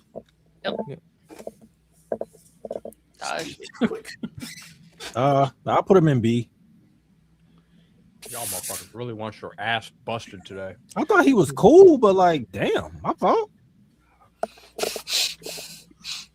All right, Phil, bring it. This is arguably probably like one of the best versions of Cyclops ever done. Straight That up. bar is low too. Motherfucker, you really do want your ass busted. I'm just saying. Oh, San Diego can't come soon enough. Oh, anyway. Phil, you love me too much, man. I love you. You're right, but you must want belt to ass today. I put the other one in S. Which other one? The one from the 92/97. He Yeah, belongs man. in C. Fuck you. Yeah, you can go fuck yourself. This Scott Summers is the best Scott Summers. He belongs in S, right along with any version of Jean Grey. FYI. Not any version. I have spoken. Omega. Okay. So, my favorite characters. X-Men Evolution is still based off of Wrong X-Men. However, Phil is right. This is a very good portrayal of Scott Summers. And I just like his He was one-line- still, yeah. I still like the one line when he was going. Was it Juggernaut? Yeah, he's like, "Oh, you want it raw? You want it raw? Make it raw. Yeah. Yep. You punched him, Mitch." And I was like, "Oh, okay, that's kind of cool." Yeah. So yeah, I'm gonna put him in A. I want to put him in S, but he still gets points for being in Wrong X-Men. Hey, well, you know what? It wasn't as based off the movies as you think. Is he was still the leader of this team through and through. It wasn't Wolverine. Oh, thank God. Yeah, I've seen a bit of Evolution. I didn't see a lot of it though, but yeah, I would still put him in A tier. So what, we have 2 A's. No, sorry, 2 S. No, yeah, sorry. One S, 2 A's, Yep. and a B. Is that where No, we're at? No, I said Yeah. S. We said S. So it's 2 S's. I'm going A. That's it. Does that make 3 A's and 2 S's? Is that what that is? Yeah. Okay. See, they're next to each other. Just different versions of Yeah, that. different versions. Okay. All right. Back to the 90s. Actually, back to the 90s for a long time. Yeah, for quite a bit. Wait, shit. Am I still starting this? Sorry, I'm not used to like starting second in the thing. So Beast is one of my favorite mutants, one of my favorite Marvel characters. I love Hank McCoy. I love George Buzz's take on him. He's got the literary eloquent side down. He's got the scientific side down. Both in 92 and 97, there is a like soft but strong side to him where he's always very warm about the way he approaches people, but he will fuck shit up if the moment calls for it. Thankfully, this is one of the characters that, at least for a while, wasn't affected by the movies until the 2010s. But you know what? I love this version a lot, and in 97, he's great. I'm going S. I love Beast. I'm gonna say A for me. Motherfucker. Taj? S. Thank you. Taj, I'll give you a hug at San Diego. It's all good. Phil? B. Beast. You bitch made. Oh, damn. Omega?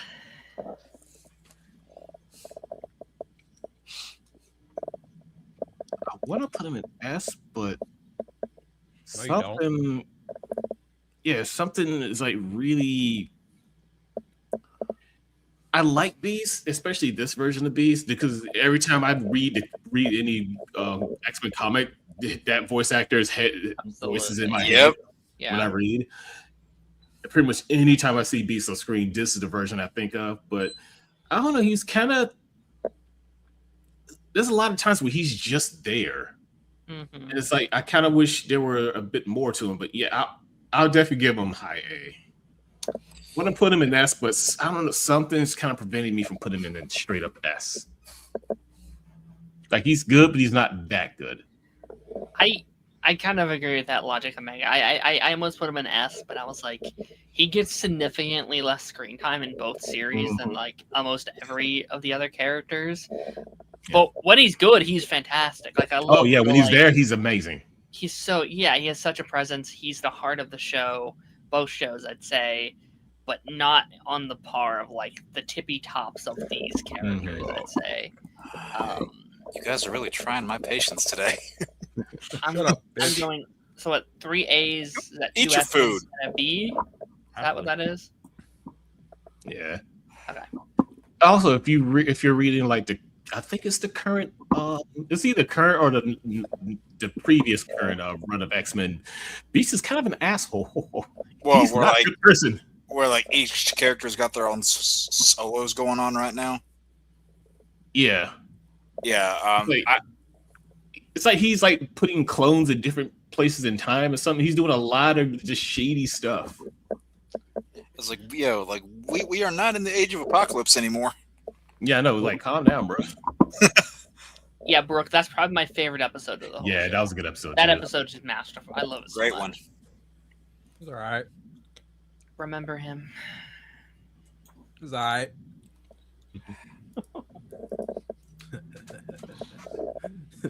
Get us started, Jake.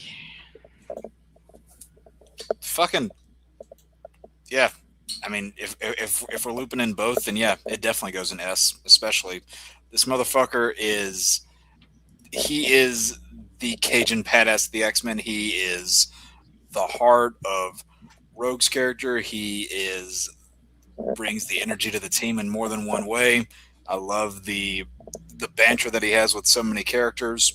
His Cajun dialect is great, whether you're talking about the original voice or the new one. I think it does a great job of still feeling like both characters. And that moment in episode 5 is one of the few times I've cried when watching animated Marvel cartoons. S. I'm gonna say S as well. Taj. S.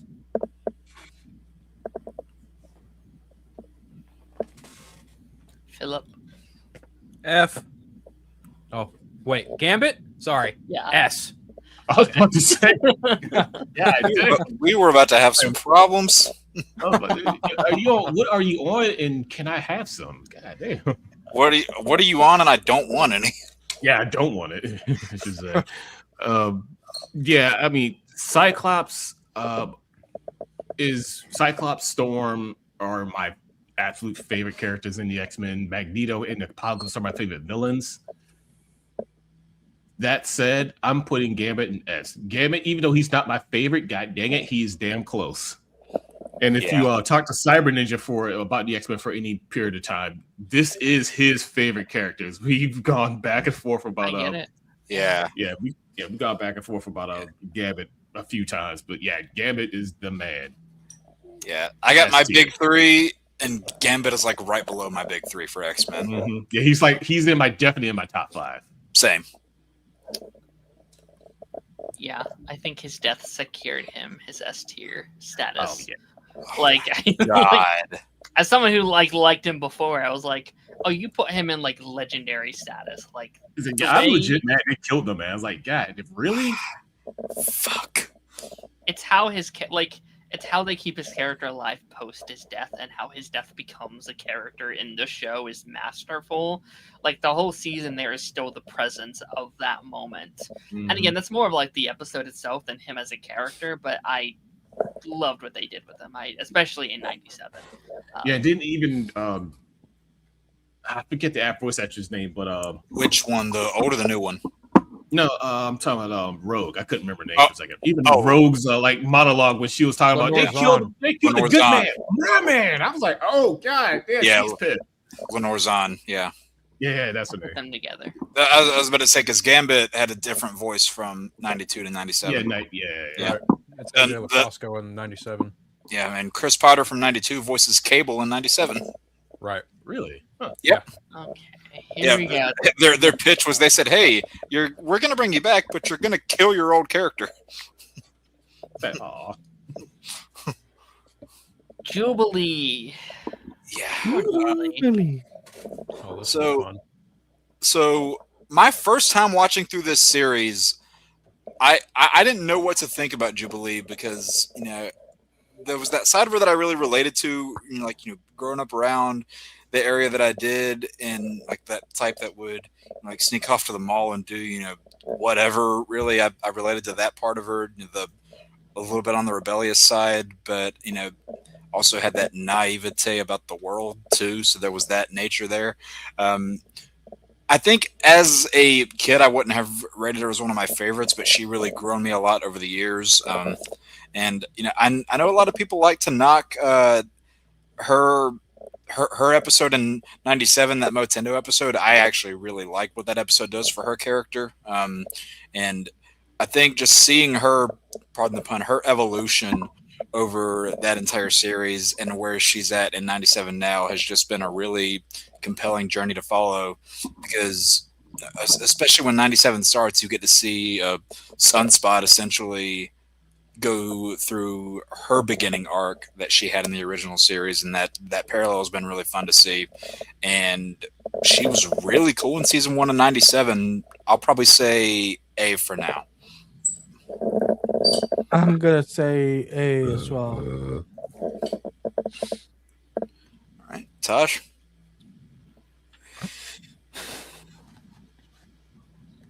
You there? She goes in C. I get it. I'm just not the biggest fan of Jubilee. She's cool, but yeah. This is like the only version that I really, really like, to be fair. Yeah. It's also the only versions to really be done, I feel like. Yeah. Medium. Because, I mean, she was in Evolution, but barely, and in the movies, but barely. Oh, they wasted that actress in Age of Apocalypse. That's a Yeah. Laura Dean, right? Yes. Yep. Wasted Aw. her. Yep. The most notable thing she did was in a deleted scene. Oh yeah, at the mall. Yeah. They shouldn't have fucking deleted that anyway. They cut out all the good shit. Yep. Phil? And left. Hey, Taj, hold my beer. Oh shit. D. This is one of the most useless fucking X-Men ever created. D. Dude, Angel's right there. Angel can fly! Jubilee can make fucking fireworks! What is the big fucking deal there? D. Doesn't matter what version it is. Jubilee is a fucking garbage X-Men character. D. It is a good thing Ronan's not here right now.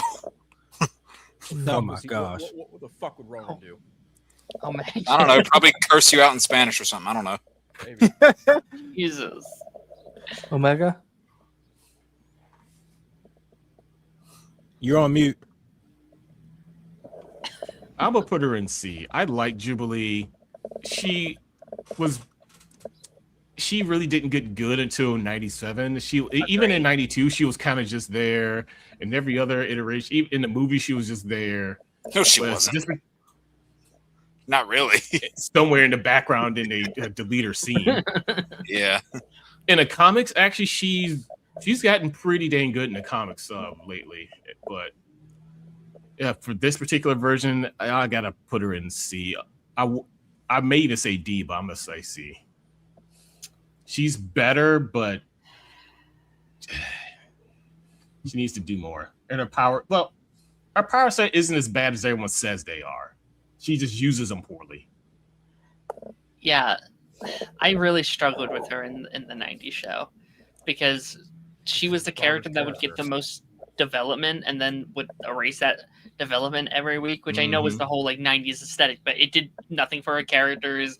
They would have her do nothing for 90% of the series. They would give her all the annoying lines and moments, which is they she was needed someone. Yeah, she was the kid point of view for everyone else. Yeah, I really like her in 97.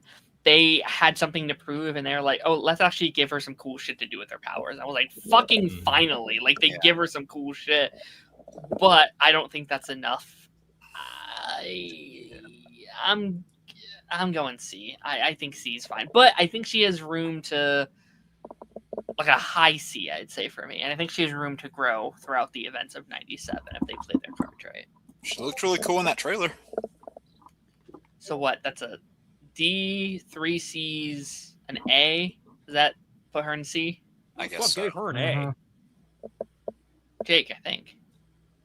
Right, Jake? Yeah. Okay. I was not Just make- surprising. Just making sure I got everyone right. Boy. I Yes. go. Yeah. Do we if even there, need a? there do we shouldn't need to talk about him? be there shouldn't be Yeah, any right. debate about this. This is the gold standard for Nightcrawler. Even though he's only been in like 5 episodes when you put all shows together, like 5-6 episodes somewhere around there. He made such a mark. One of my favorite episodes of the original series was his title episode. And you know, one they use his powers beautifully in 97 when him and Wolverine are fighting that Prime Sentinel. It's some of the best fucking Marvel animation I've ever seen. This version, I think, set the stage for any version that came after it, whether you're talking about Evolution or X2 or Wolverine in the X-Men, all those great versions. I think they are like a direct result of this version. And I thought Adrian was great both times, 92 and 97. But Nightcrawler is also one of my favorite mutants, so that plays into it too. I'm going to say S.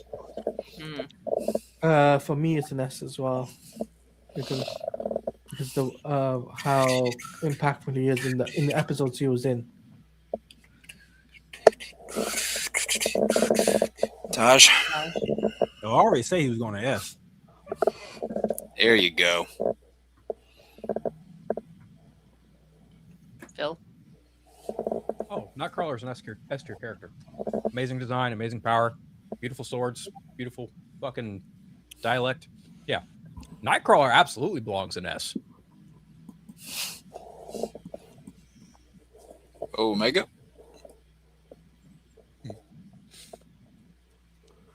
He's not S, A, B, or C, or even D tier. He's in double S tier. You had me in the first half. No, seriously. No, yeah, Nightcrawler is like Gambit. He's not in my top 3. He's definitely in my top 5. Yeah, Nightcrawler is amazing, especially in 96, 92, 97. Yeah, absolutely perfect. Amen. And again, when I read the comics and I read over Nightcrawler's lines, his voice is in my head when I'm reading them. God, those scenes between him and Rogue in 97 brought tears to my eyes. Yeah. Oh man, I'm going to get beat up. This is probably my least favorite version of Nightcrawler. But I'm gonna be real, yeah. Honestly, they have been in some of the. I'll even admit in some of the other cartoons, X-Men cartoons, they're better versions. But this is the one I grew up with. So. Where? I love Wolverine and the X-Men's Nightcrawler. That's my all-time favorite. I love when he's transporting throughout the ocean to get back to the X-Mansion. I'll concede that. Oh, as a kid. But again, I just watched 97 a couple years ago for the first time all the way through. So the Evolution versions and the Wolverine and the X-Men, that's the version I fell in love with to begin with. But yeah, those are actually really good. I'll give them that. I'm I hate shit, to admit that. The 97 shit they had him doing with the swords and the rogue stuff. Oh my god! I'd put all 3 personally in S tier. So yeah, of course, I will put him right there with the goats. Okay, you said your least favorite. That meant of the animated versions, because I was like, there is no way you would put Apocalypse Nightcrawler above this. No, I'm sorry. I meant out of the 3 animated. I'm sorry. Okay. Yes, of course. Of course. Yeah, the animated ones. Good thing we got that clear. Yes, which is again, all 3 are my goats. Which is in terms of the movies, X-Men. Yeah, in terms of the movies, X-Men 2 had the best Nightcrawler, but then again, he was only in there for how many scenes, and that was it. He was in there for a good chunk of the movie. I don't even think there's been a bad Nightcrawler. I just think the younger one in the prequel movies are he just doesn't do nothing. It's not bad. He just doesn't do shit.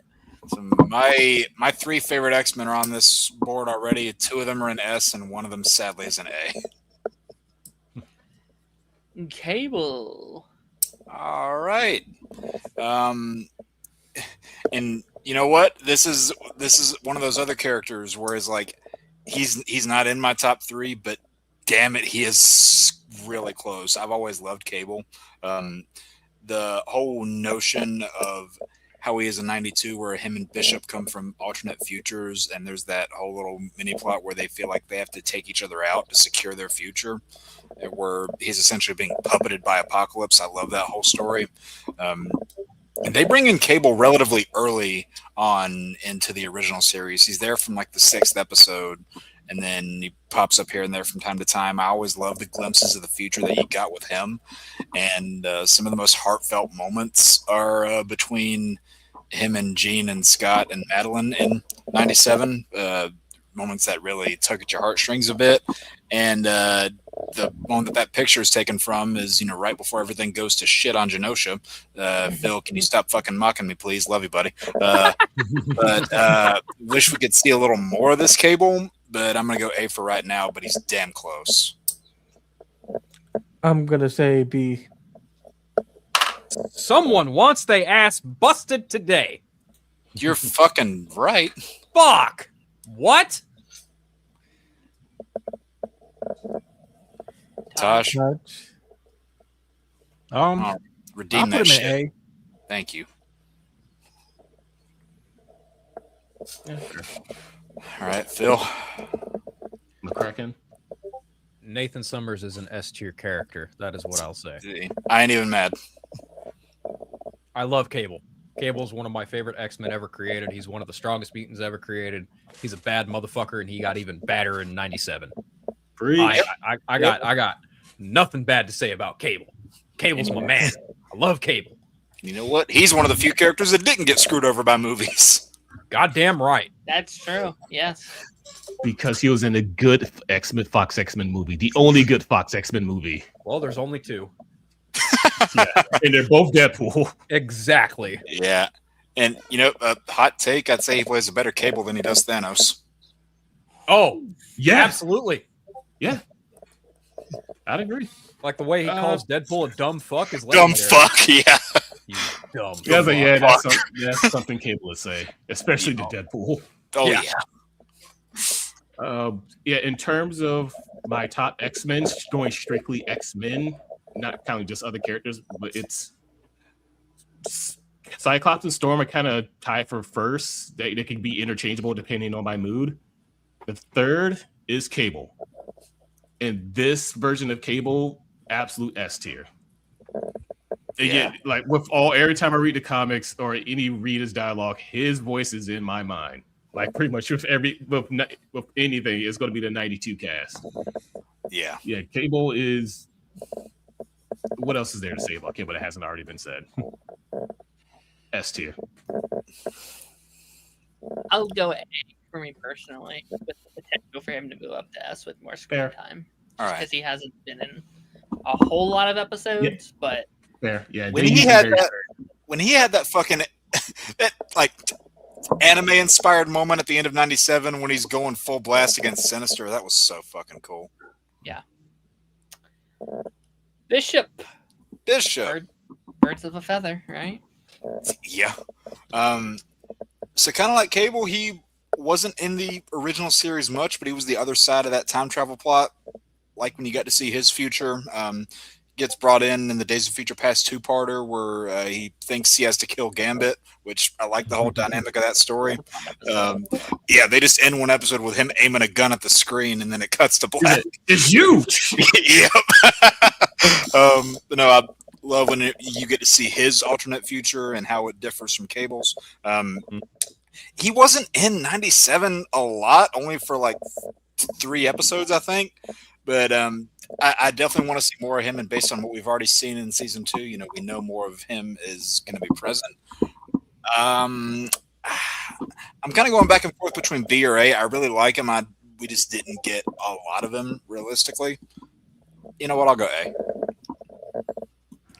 I'm gonna say A as well. All right. Taj? Who that? Oh, I'll put him in A. All right. He a black man. I almost put him in S. It didn't work for Spike. That's because B. Spike sucks. Yeah. I like Spike. He was okay, but he sucks. Yeah, he's fine. I'll make it. I gotta put him in A. He's definitely in my top 10, but it's like, especially in this version, we didn't get enough of him. I'm about to call him Cable. Because they're both from the future. Black I like Cable. Nice. He's Black Cable. I like him. gonna I say. like his power set. He's cool, but it's like I wish he did a bit more. Yeah. 'Cause even the short time we got of Cable, he did so much. Yeah. And I would have also said A tier. Again, with the potential of S tier, because I think we're going to get a lot more of them. Oh yeah. Well, we've already seen little snippets of him from season 2, and it looks like they're going to carry him pretty far. Mm-hmm. And we're going to round up our list for today with Apocalypse, right? Yep. Yes. Oh boy. So I made the statement earlier that Not piss me off. Calm down. I'm just talking about everybody. Don't do it. Oh.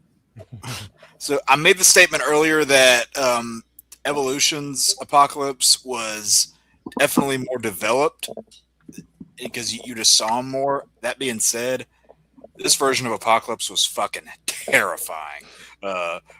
And he is the voice I hear whenever I read Apocalypse, and I am very excited to see what they do with him in season 2. We already got kind of an idea based on how season 1 ended. I love the whole episode I think it's season 1 of the original series, whenever he essentially manipulates Rogue and Mystique to go to his little fortress and be used for experiments. I like that whole side of things too. And And just overall, across both shows, he has just this overlaying presence that makes you feel terrified for when he could return at any point, and that tone, that aesthetic is always there. And yeah, I think season 2 is going to really showcase what kind of a threat he is, because the movies definitely didn't fucking do that. A. I'm gonna say A as well. All right. Taj. S. All right. Oh boy, people are gonna hate me. Oh, Phil, go ahead. I'm with Taj. Apocalypse is an S tier character. Thank There's you. never Thank been you. there's never been a more terrifying villain in X-Men. Yeah. Yeah. Apocalypse is S. Straight up. Mega. This of Apocalypse causes so much pain and suffering for the X-Men and for the world at large in 92. We still got to see what he's going to do in 97. And I was just looking up because I was just looking up who voiced him in 92 because I couldn't, because I had no idea. It's just, I just know just the lines that he has, the monologues that he does. It's just like one line he has, "I am the rocks of the eternal journal. Crash upon me and be broken. Mutants are as far beyond. No, I am as far beyond mutants as they are beyond me." Yeah. And I just looked up the voice actor. It's John Colicos, who, Yep. if you watch Star Trek, the original series, and DS9, he's Core. Yes, he is. I was like, oh wait, Core voice Apocalypse? Oh, that makes so much sense. This dude's amazing. So yeah, he goes in. God damn it!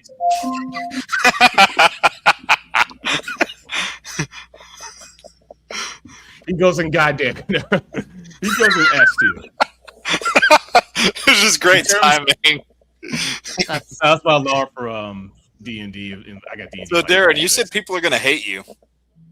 yeah. I just don't even have one to more thing say I want to mine. say is I don't have to say mine. Magneto Magneto and Apocalypse are my favorite X-Men comic villains of all time. It Fair. is those two. They will tie for first place. They'll be either first or second place depending on my mood. Fair. Notice how they're both an S.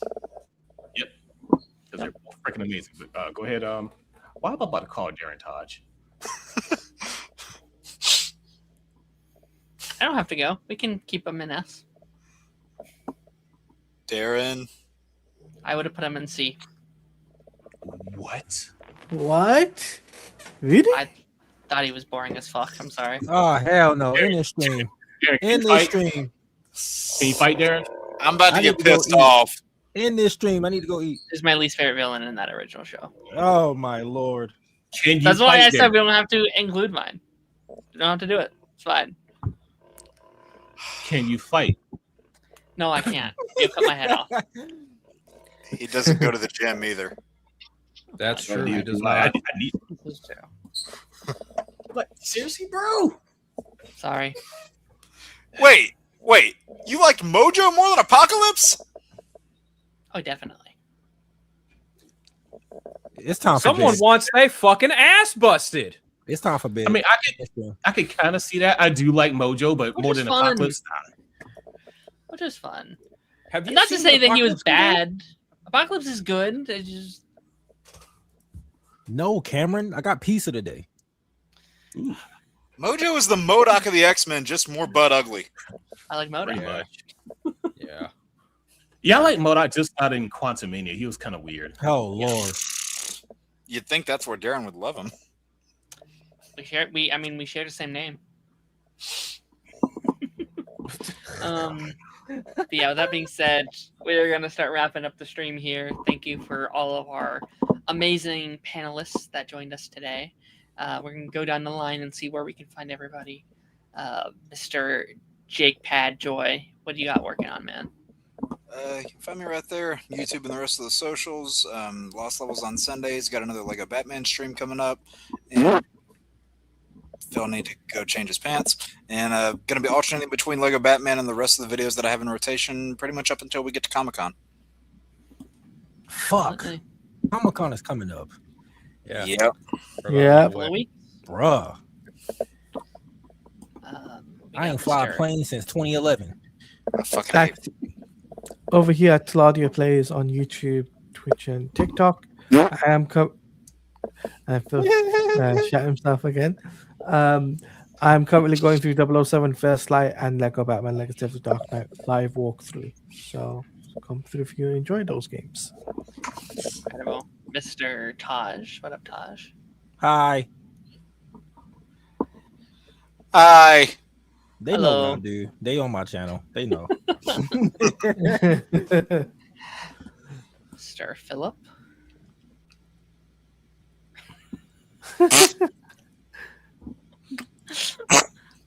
Wow.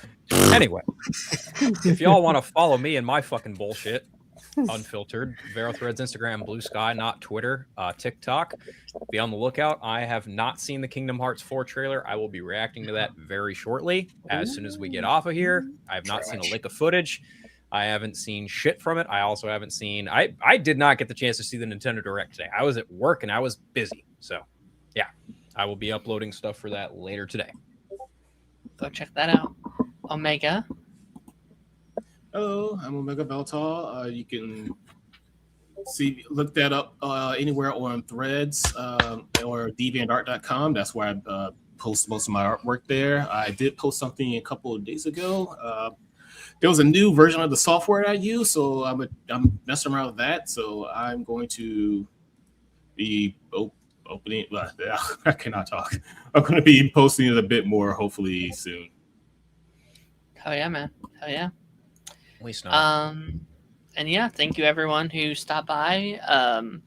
Again, thank you, Lance, for lending us the channel for these next couple weeks as we carry on the journey and we carry on in Party Nation fashion. Yeah, without further ado, we will catch you guys next time.